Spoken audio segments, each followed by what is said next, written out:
संबंधच नाही आणि होऊच शकत नाही. पुढचा प्रश्न मला कोकणी माणसाच्या दृष्टीने विचारायचा आहे. कोकणी माणूस हा राणे कुटुंबाच्या जवळ आहे की ठाकरे कुटुंबाच्या अजूनही? म्हणजे पुढच्या निवडणुकांमध्ये ठाकरे कुटुंब एक मोठं आव्हान भाजपसमोर मुंबईमध्ये उभं करताना दिसतंय, इतर ठिकाणी देखील करताना दिसतंय. कोकणी माणूस कुणाच्या बाजूने आहे?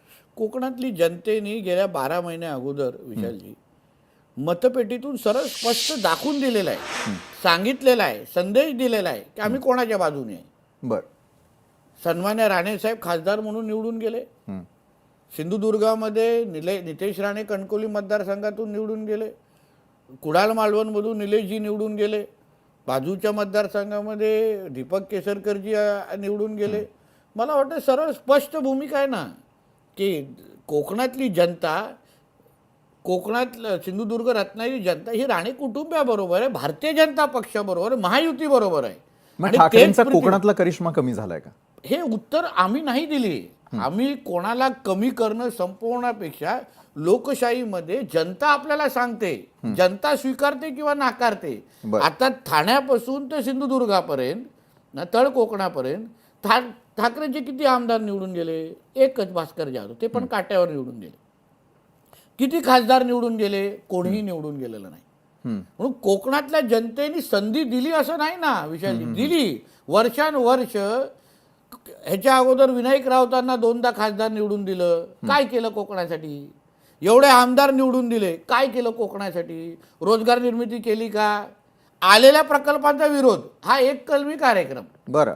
आणि म्हणून जनतेने पाहिलं, निहाळलं, अनुभव घेतले आणि आता जनतेने स्पष्ट ठरवलेलं आहे की भारतीय जनता पक्षाने महायुतीच्या रूपाने अगर राणेसाहेब आणि राणे कुटुंब अगर आमची सेवा करत असेल तर आपण त्यांना संधी दिली पाहिजे. तर आम्ही रोजगार देणारे आहोत, रोजगाराला विरोध करणारे नाही आहोत. आज 12 महिन्याचे माझ्या पालकमंत्रीच्या कारकिर्दीमध्ये तुम्ही आमच्या चिपी विमानतळ 24 तास सुरू झालेला आहे.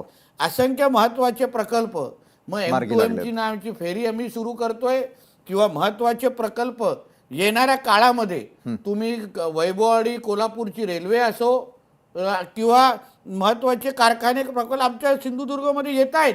येणाऱ्या 4 वर्षामध्ये तुम्ही स्वतः रिपोर्ट कराल.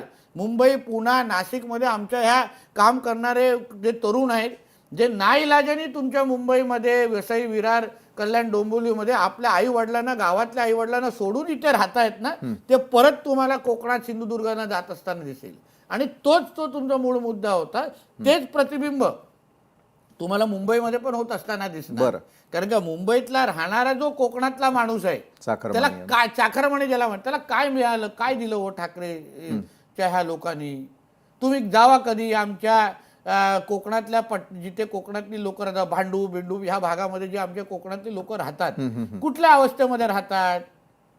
त्यांच्या जे काय रूम मध्ये राहतात त्यांना सगळे पायाभूत सुविधा मिळाल्या आहेत का? 24 तास पाणी मिळतं का? चांगल्या नोकऱ्या मिळाल्या आहेत का? येण्या जाण्यासाठी रस्ते तरी आहेत का? त्यांच्या कोकणातलं घर बघा, वाडीतलं त्यांचं घर बघा, एकदम नीटनीटकं त्यांचं घर असतं. पण तेच कुटुंब जेव्हा इथे राहतं 10x10च्या खोलीमध्ये राहतं, तर मग ह्या ठाकरेंवर विश्वास ठेवून ते मुंबईत राहत होते ना, त्यांची का काळजी घेतली नाही? म्हणून ज्या भारतीय जनता पक्षामध्ये, ज्या महायुतीमध्ये, ज्या शिवसेनेमध्ये राणेसाहेब आहेत, राणे कुटुंब आहेत, फडणवीस साहेब आहेत, रवींद्र चव्हाण साहेब आहेत, या सगळ्या लोकांवर विश्वास ठेवून मुंबईतल्या आणि वसई विरारला मीरा रोडमध्ये ह्या परिसरामध्ये राहणाऱ्या कोकणातल्या जनतेने आता पुढची 5 वर्ष महापालिकेच्या निमित्ताने आता आमचा अनुभव घ्यावा. बरोबर. आम्हाला संधी द्यावी. मुद्दे घेऊन तुम्ही आता मराठी जनतेसमोर किंवा मुंबईकरांसमोर आणि मुंबईच्या आसपास असलेल्या सगळ्याच महापालिकांना तुम्ही सामोरे जाताना कुठल्या मुद्द्यांवरती मतं मागणार आहात? कारण ठाकरे बंधूंनी तर भावनिक आवाहन करून झालेलं आहे. त्यांनी मोठं केलेलं आणि मोठं आव्हान जे आज भाजप समोर उपस्थित केलेलं आहे, कुठल्या मुद्द्यांवरती लढणार? कुठलं आव्हान आहे आणि आव्हान करण्याचे त्यांचे काय अधिकार आहे? मुंबईतला राहणारा मराठी माणसाचा टक्का विशालजी, तुम्ही ज्येष्ठ पत्रकार, किती वेळ आलाय हो? कमी झालाय. अर्थात का कमी झाला? ठाकरे हे मराठी माणसाचे कैवारी आहेत ना. ठाकरे मराठी माणसासाठी राजकारण करतात, समाजकारण करतात. बाळासाहेबांनी तर त्यासाठीच संघटना उघडली, सुरू केली. पण बाळासाहेबांच्या नंतर उद्धवजींनी काय नेमकं मराठी माणसासाठी केलं? BST साठी काय केलं? हा, मग आज लालबाग, परळ, शिवडी, वरळीमध्ये राहणारा मराठी माणूस आज कसा राहतो, कुठे बदलापूर, राहतो? अंबरनाथ, वसई, विरार त्याला खरं, का जावं लागतं? उद्धव ठाकरेंचं मातोश्री एकाचं 2 झालं ना. पण मुंबईतला राहणारा मराठी माणूस हा 10 बाय 10 च्या घरातून 600 स्क्वेअर फूटच्या घरामध्ये गेला आहे का? ते कोणी आणलं? ते आमच्या देवेंद्र फडणवीसजींनी आणलं. जे काय तुम्हाला बीडीडी 4ची जी घरं कोणी दिली? ठाकरेंनी नाही दिली. ही देवेंद्र फडणवीसजींनी दिलेली आहे. भारतीय जनता पक्ष आणि महायुतीच्या लोकांनी दिलेली आहे.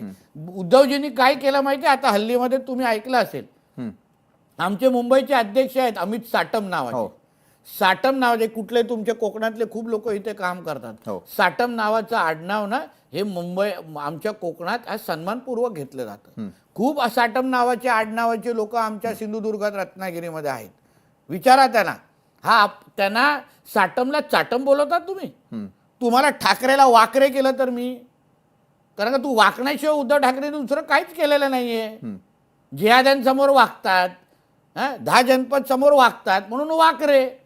मग तुम्ही मराठी मुंबईतल्या राहणाऱ्या कोकणातल्या जनतेसाठी एक तरी कोकण भवन बांधू शकले आहेत का? हे आमच्याकडे भजनी बुवा आहेत, आमच्याकडे दशावतारचे कलाकार आहेत.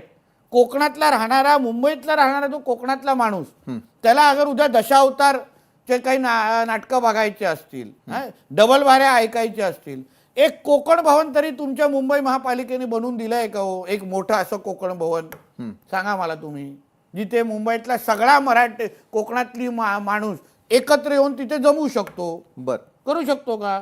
पण मग नितेशजी, उद्या जर सत्ता परिवर्तन